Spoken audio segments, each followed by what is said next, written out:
Bismillahirrahmanirrahim. Assalamualaikum warahmatullahi wabarakatuh. Saya Nurul Huriah, Kepala SDN Susukan 07 Pagi. Perjalanan saya sebagai kepala sekolah dimulai dengan satu visi sederhana namun bermakna, menciptakan ekosistem pendidikan yang adil, inklusif, dan berbasis pada pembelajaran mendalam. Ketika amanah kepemimpinan sekolah saya terima di tahun 2018, saya memiliki komitmen kuat untuk mengelola sekolah dengan baik, juga memberdayakan seluruh stakeholder, guru, siswa, orang tua, melalui pendekatan kepemimpinan yang tulus, konsisten, dan tangguh. Pada tahun 2020, pandemi COVID-19 menghadirkan ujian ketangguhan bagi institusi pendidikan kami. Di tengah krisis, tim sekolah menunjukkan resiliensi luar biasa dengan mengadaptasi pembelajaran jarak jauh, bahkan meminjamkan perangkat pribadi kepada siswa yang tidak memiliki akses digital. Pengalaman ini memperkuat keyakinan saya bahwa pendidikan tidak hanya tentang transfer pengetahuan, tetapi tentang karakter dan dedikasi. Tahun 2023, sekolah kami mengikuti kegiatan kuis juara kelas di salah satu TV nasional. Setelah mengikuti kegiatan itu, saya menyadari bahwa kami harus membenahi diri tentang literasi. Tantangan nyata setelah pandemi sangat kompleks. Pertama, minat baca murid rendah. Mereka lebih tertarik pada konten visual cepat. Kedua, kultur menulis belum berkembang, baik guru maupun murid. Inti dari strategi kepemimpinan berbasis literasi adalah program antologi Bunga Rampai, sebuah proyek ambisius yang melibatkan guru, tendik, kepala sekolah, dan murid kelas 4 sampai 6. Hasil rapat bersama Dewan Guru, maka STAR adalah cara penulisan yang akan disampaikan oleh murid. Pertama, sosialisasi. Kedua, penugasan. Ketiga, bimbingan. Keempat, revisi. Kelima, kurasi. Dan itu kita laksanakan. Namun hasilnya tidak sesuai harapan. Dari 180 murid, hanya 12 orang murid yang mengirimkan cerpen. Walaupun saya sedih, tetapi saya tak patah arang. Kegagalan itu malah menjadi penerang untuk evaluasi mendalam. Setiap peran yang saya jalani menjadi bagian dari proses pembelajaran yang memperkaya cara pandang dan memperkuat komitmen terhadap perubahan pendidikan yang bermakna. Saya percaya bahwa perubahan pendidikan tidak dapat terjadi secara terpisah, tetapi melalui kerjasama, refleksi berkelanjutan, dan komitmen niat tulus. Setelah mengevaluasi tantangan yang dihadapi, akhirnya muncul gagasan sederhana, namun bermakna, jurnal harian, sebagai alat untuk menumbuhkan kebiasaan literasi sehari-hari yang berkelanjutan.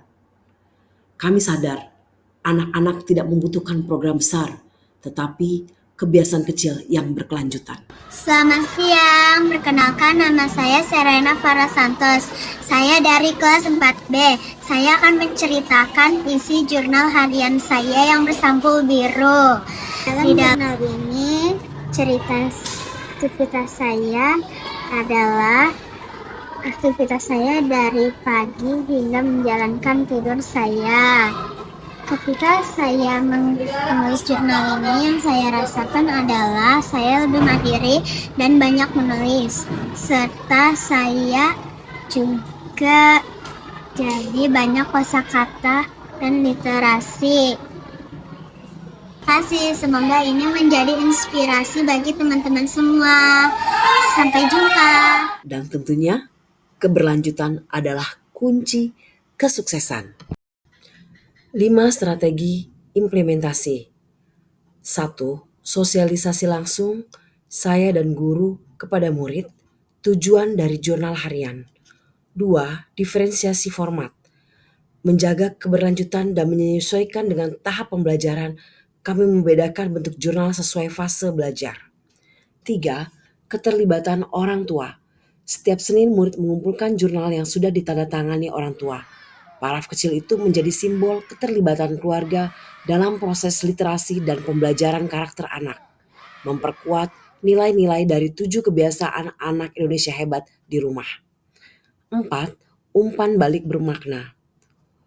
Umpan balik ini adalah jantung program, menjadi energi baru, yang menumbuhkan rasa percaya diri si murid melalui pembelajaran efektif. 5. Pengembangan berkelanjutan.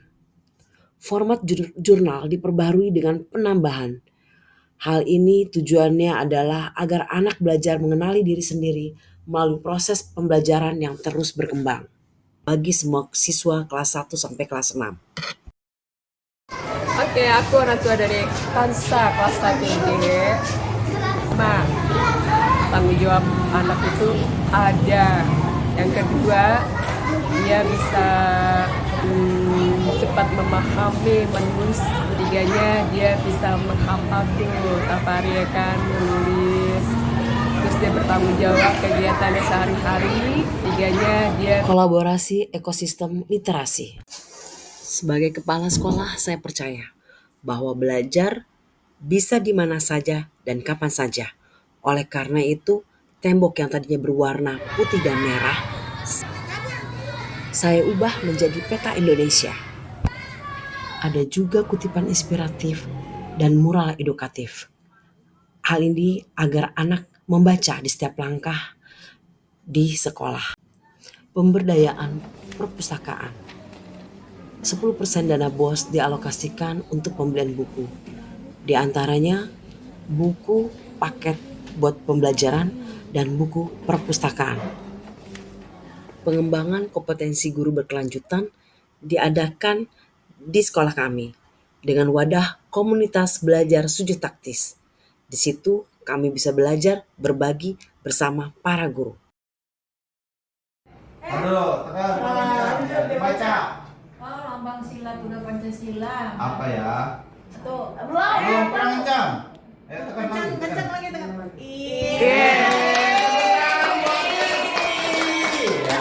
Saya bersyukur memiliki tim yang solid karena kami menyepakati bahwa kegiatan komunitas belajar diadakan setiap hari Jumat. Tentunya ini menjadi komitmen kami bersama. Lomba-lomba yang berhubungan dengan literasi, lomba debat ala pilpres, cerdas cermat, dan lomba menulis yang menumbuhkan daya nalar kritis termasuk dalam kolaborasi ekosistem literasi.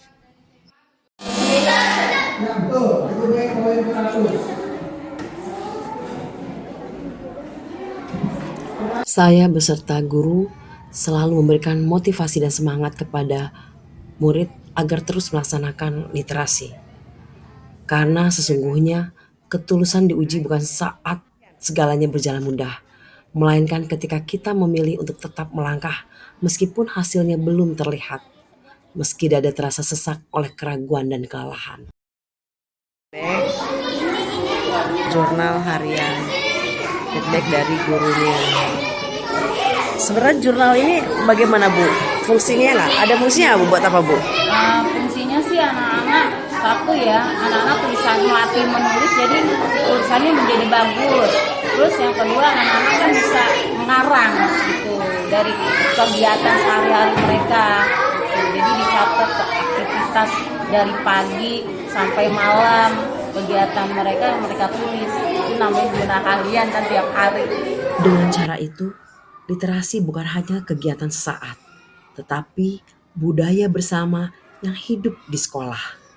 Seperti halnya ungkapan, rahasia untuk maju adalah memulai. Dengan ketulusan, pengorbanan, serta dedikasi terhadap dunia pendidikan, maka program kepemimpinan berbasis literasi telah membawa transformasi signifikan dalam ekosistem sekolah.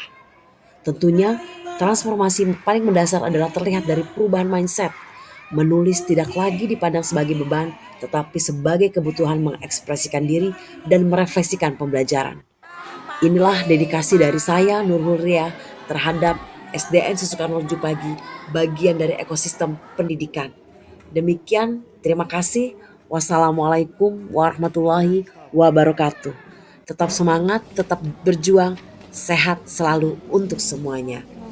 Bangga menjadi bagian dari literasi pendidikan di Indonesia.